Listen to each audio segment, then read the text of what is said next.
The 2016 Oscar-winning short film Stutterer is a masterpiece. It is not only visually appealing, but is consistently enthralling. It is a well-polished short film that combats common topics such as accepting yourself, self-confidence, and facing your fears in a uniquely creative way. The film Stutterer takes place in London and follows a character named Greenwood who has a terrible stutter. Music's the pleasure, the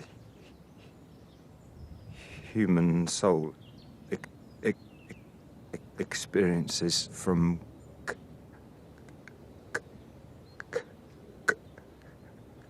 counting. The video opens with an extreme close-up shot of his mouth as he struggles his way through a phone call.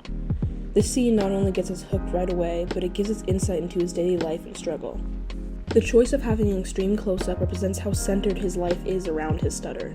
This short scene and many of the following thereafter establish his character and life by immediately showing you how he goes about his days. Speaking of Greenwood's character, this film does a great job of showing it rather than telling it. It does this within, of course, the dialogue and story, which I'll get into later, but also the creative choices like how things are shot, overlaying audio, awkward long scenes where he's struggling to get a sentence out, etc. Greenwood also has an inner dialogue thing where he makes snap judgments about other people. I believe there are a couple of reasons for the filmmakers to add this to the film.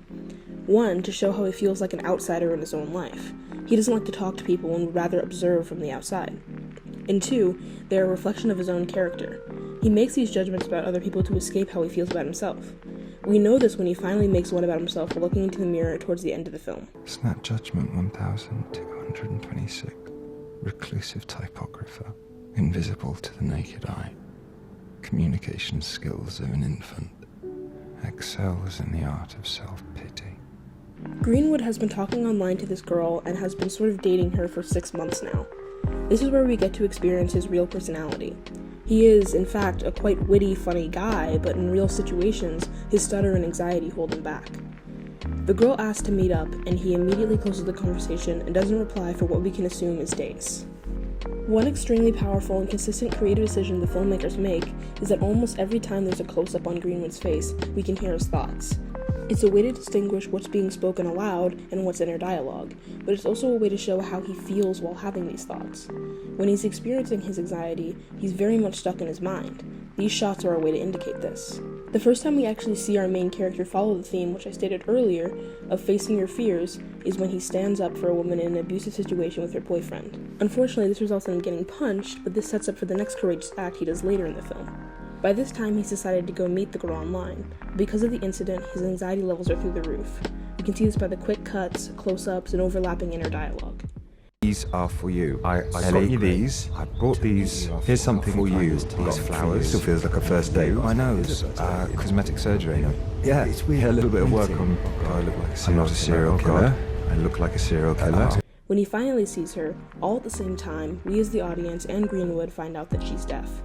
They make eye contact, Greenwood smiles and decides to cross the street to go meet her. This ending really ties in with the main theme. All this time he's been stressing over meeting her and talking to her, just for him to find out in the end that it doesn't really matter. This seems to be the moment where he realizes that he should accept himself, just as she does.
Between the slightly somber yet hopeful music, the close-ups, his consistent compulsion of going through the alphabet when he's nervous, then the lack of dialogue as the music plays out, this scene is a perfect way to end the film and tie up the storyline, as well as the main message of self-confidence, acceptance, and courage.